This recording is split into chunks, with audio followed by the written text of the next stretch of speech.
In this video, we are going to look at how to calculate the standard deviation, how to plot and graph the cumulative frequency curve, and how to find the semi-interquartile range using question 11 of the 2023 GCE Mathematics Paper 2. Alright, so the question reads, the ages in years of 100 patients treated at a certain health center on a particular day are given in the table below. So this is a table that is showing the ages of patients. So the first question says, calculate the standard deviation. There are actually two methods that you can use to calculate the standard deviation: the table method and the method that does not use the table. So in this video, I'm going to show you the method that does not use the table to find the standard deviation. This method is super important because this method saves time. Remember, in an exam, you deal with time and you need to beat time. So for you to calculate a standard deviation without using the table method, first of all, you need the formula.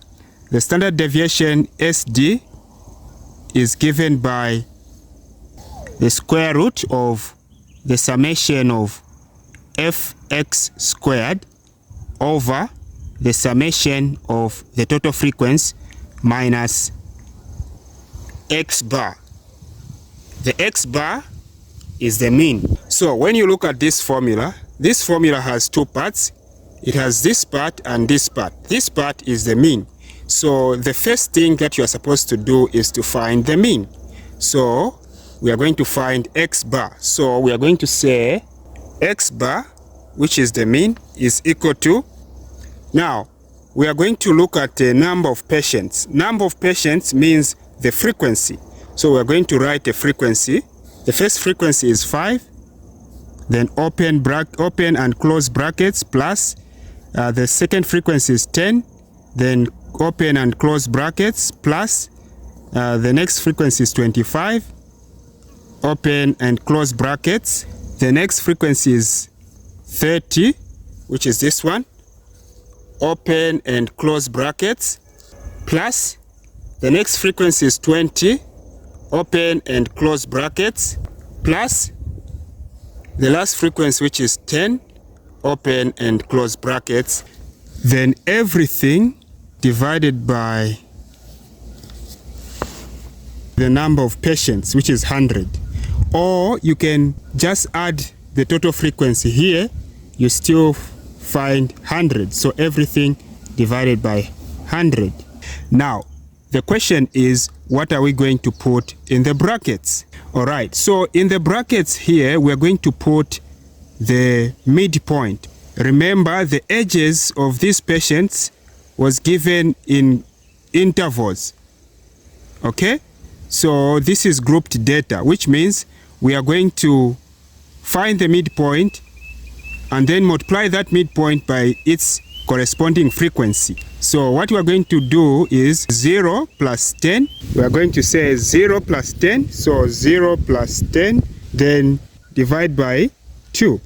The answer is 5.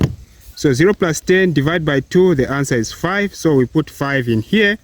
Then 10 plus 20 is 30. Divide by 2 is 15. Then 20 plus 30 is 50. Divide by 2 is 25. Then 30 plus 40 is 70. Divide by 2 is 35. Then 40 plus 50 is 90. Divide by 2 is 45.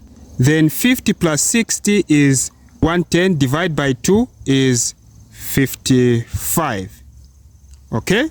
So please note that when you are given grouped data or data that is in intervals, for you to find the mean, you multiply the frequency by the midpoint. The midpoint is found by adding the lower limit and the upper limit, then divide by 2.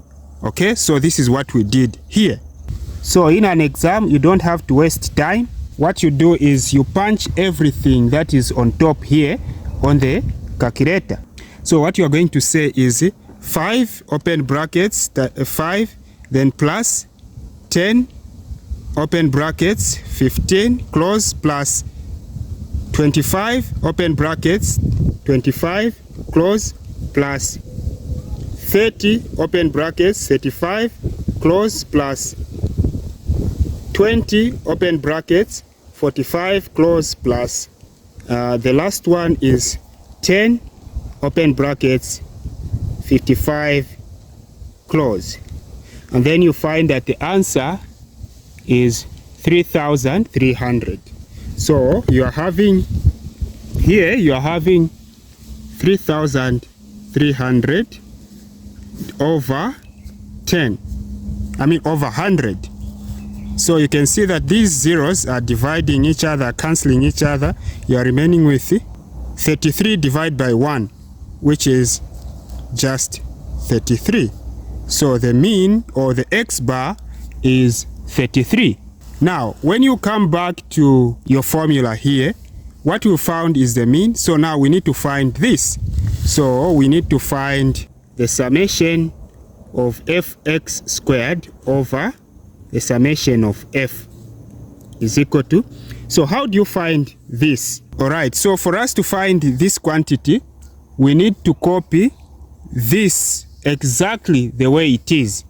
Okay, we need to copy this exactly the way it is. So we're going to say 5 open brackets 5 plus 10, then 15 open close, then plus 25 times 25 plus 30 35 plus 20 45 plus 10 55.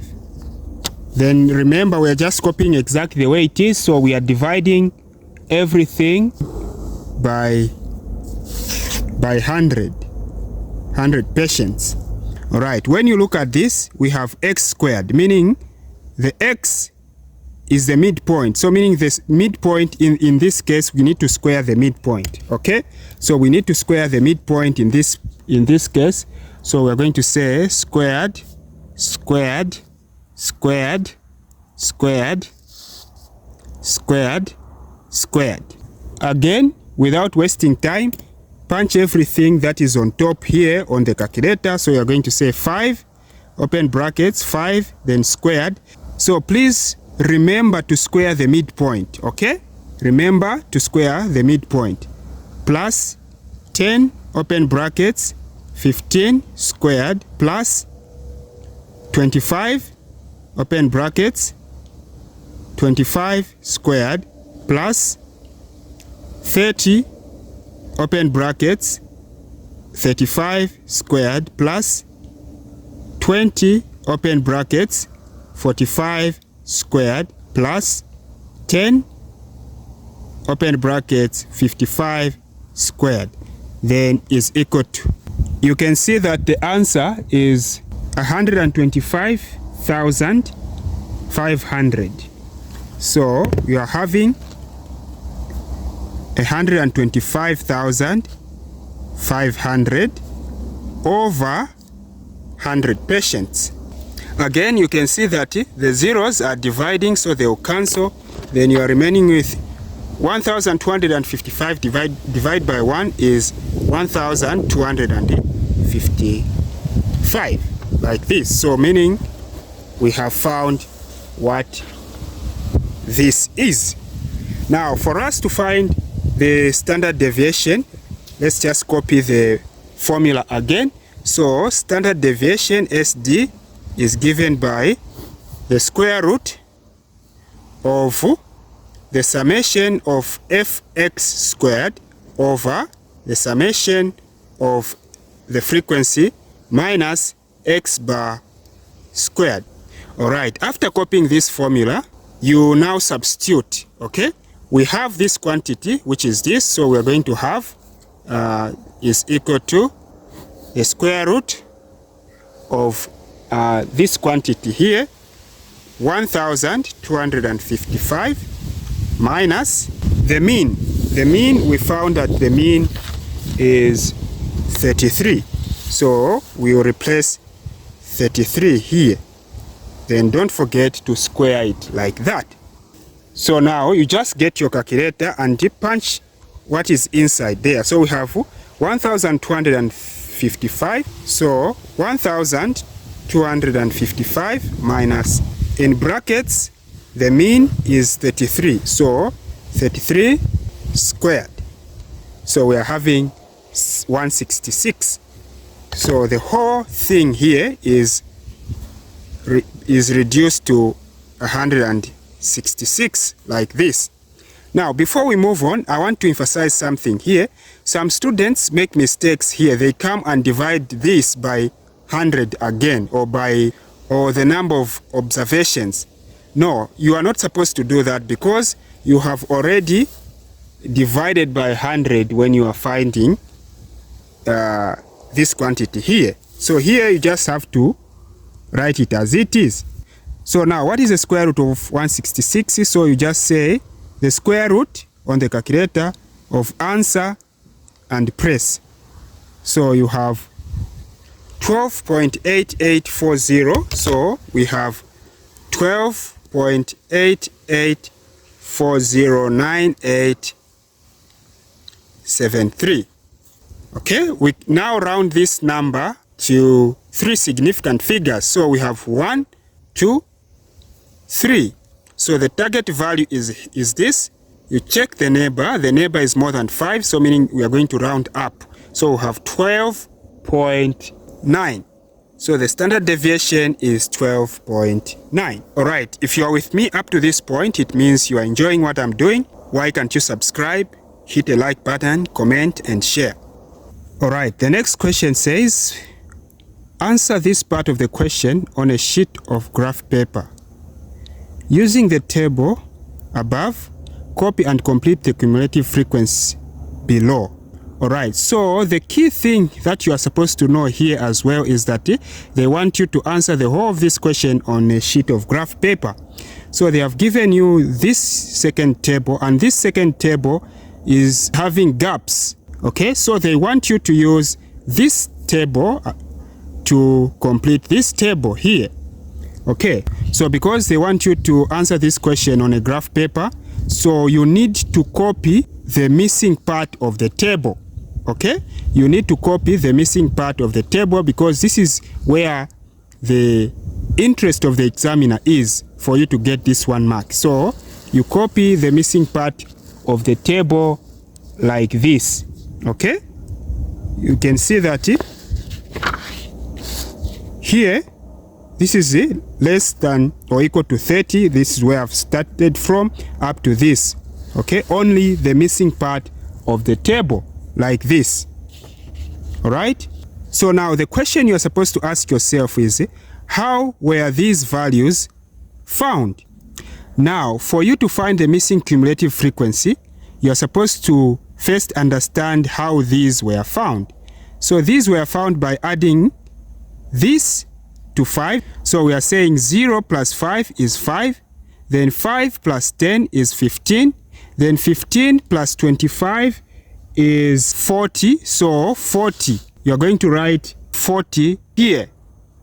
So 40, remember here we have 40. So 40 plus 30 is 70. So you come and write 70 here. So here 70. And then you say 70 plus 20 is 90. So you come and write 90 here. So you can see that you are done finding the cumulative frequency, the missing cumulative frequency. So by doing this, you would have earned yourself 1 mark. Okay? So this is actually B1. Now, the second part of B says, using a scale of 2 centimeters to represent 10 units on each axis for the values of X from 0 to 60 and for the values of Y from 0 to 100, draw a smooth cumulative frequency. All right, so the key thing here is that you need to understand when they say 2 centimeters to represent 10 units.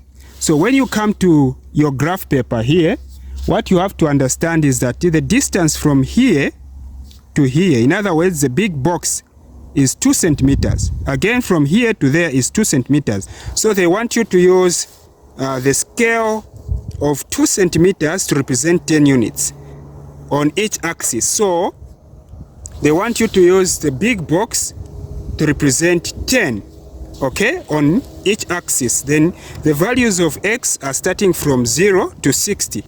So for cumulative frequency, we advise that you come at a far corner of the graph here. You see, the end of the graph is here. So you come and put 0 here, the origin here.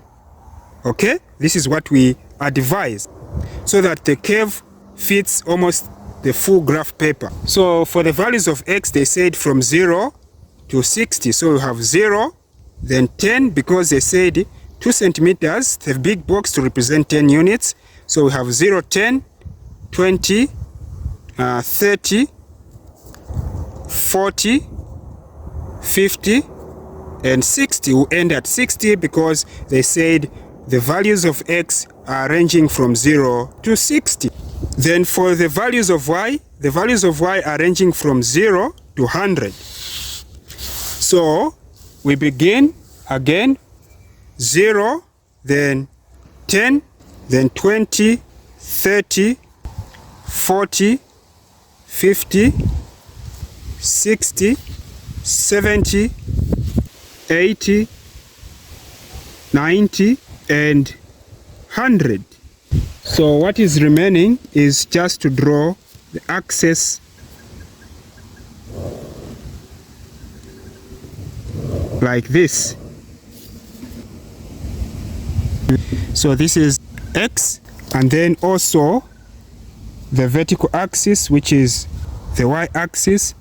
You also draw it like this. All right, we are now done with the axis. We now begin to plot. What you have to know is that the numbers that are on top here will always be the x coordinates, and the numbers down here will always be the y coordinates.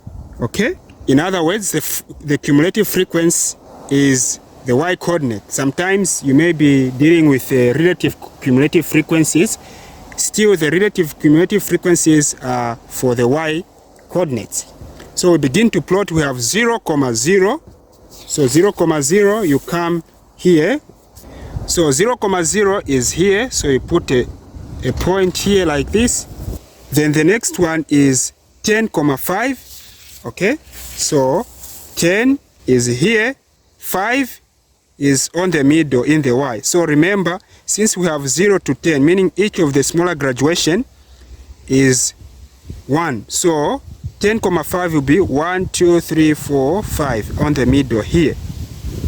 Then the next one is 20, 15. 20, 15. So 20 is here. Then 15. 15 must be in between 20 and 10. So 1, 2, 3, 4, 5. So 15 is here. So 20, 15 is here. So the next point, we are going to use the ones that we found, which is 30, 40. So 30, 40. So 30 is here. Then 40. 40 is here. Okay, 40 is here. So 40 is here. The next point is 40, 70. So 40 is here. Then 70 is here. The next point is 50, 90. So 50 is here. Then 90 is here. So 90 is here. The last point is 60, 100. 60 is here. Then 100 is here. Okay, 100 is here. All right, so we are done plotting the cumulative frequency points. So what is needed is just to join these points with a smooth curve. Okay, so we are going to join this with a smooth curve like this.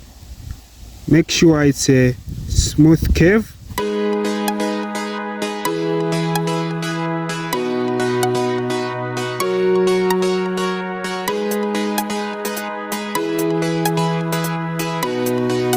like this. Alright, so just by doing this, you would have earned yourself 3 marks. Alright, so the next question says, showing your method clearly, use your graph to estimate the semi-interquartile range. The semi-interquartile range. Alright, so how do you find the semi-interquartile range? So this is actually B3. So you label like this, everything on the graph paper. So semi-interquartile range. So what you have to know is that the semi-interquartile range is given by the upper quartile, which is Q3, minus the lower quartile, which is Q1. Others will say UQ to mean upper quartile minus LQ, meaning lower quartile, is the same. So the semi-interquartile range is given by the upper quartile, which is Q3, minus the lower quartile Q1, divide by 2, because semi means half, so we are halving it. We are halving the interquartile range. Okay, so our job now is to find what Q3 is and what Q1 is, and then divide by 2 to find the semi-interquartile range. Alright, so how do we find the upper quartile and the lower quartile? So for you to find these two, you go on the total cumulative frequency, in this case 100, divide the total cumulative frequency, in this case 100, by 2. Divide this number by 2, you get the median. So because they want us to show the method clearly, 100 divided by 2 is 50. So you go on 50. So the median is a 50th score. So indicate this. Okay? Indicate this. So write this as the median. So this is the median at 50, the 50th score. Now, for you to find the lower quartile, divide the median by 2. So if you divide the median by 2, which is in this case 50 by 2, you get 25. So, which means the lower quartile is 25.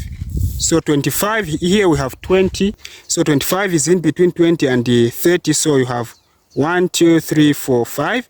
So the 25th score, or the 25th edge, is the lower quartile. So you label it like this, draw a horizontal line like this until it touches the curve.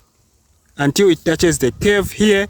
And once it touches the curve, drop down another line, a vertical line like this. And then for you to find the Q3, you read this value here. So you have 1, 2, 3, 4. So we are going to say Q1 is equal to 21, 22, 23, 24. 24 is equal to 24. So this is the lower quartile. Now, how are you going to find the upper quartile? So for you to find the upper quartile, you need to add the lower quartile and the median. Add the lower quartile and the median. So 25, remember after halving the median, we got 25. So we're going to say 25 plus 50. So 25 plus the median, which is 50, you get 75. All right, so the upper quartile is on the 75th score. So you have 1, 2, 3, 4, 5. Okay, so this is 70, then 75 is just here on the middle. So again, you draw a horizontal line. So draw a horizontal line like this. And after this horizontal line touches the graph, you draw a vertical line. A vertical line like this, and read this value. Okay, so what is this value? We have 40, 41, 42. So we are going to say Q3 is equal to 42.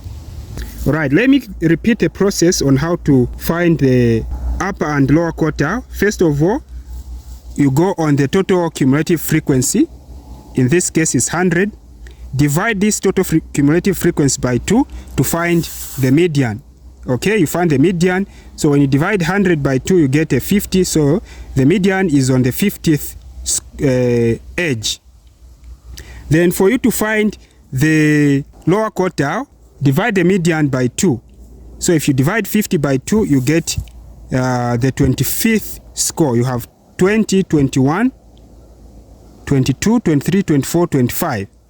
Then for you to get the actual reading of the lower quartile, you draw a horizontal line, and when the horizontal line reaches the curve, you drop it, and then you read down here in the x-axis. Then you get your Q1. And then for you to find the upper quartile, remember here we say the lower quartile is the 25th score. So you just add this 25 to the median to get the upper quartile. So now that we know what the lower quartile is and what the upper quartile is, we just replace them in the formula. So we are going to replace them like this. So Q3, we found that it's 42. So 42. So 42 minus Q1. Q1, we found that is 24. So 24 over 2. 42 minus 24 is 18. Then divide by 2. So which means 18 divided by 2 is 9. So 9 is the semi-interquartile range. 9 is the semi-interquartile range. Thank you very much for watching. If you are new to this channel, please consider to subscribe, hit the like button, comment and share.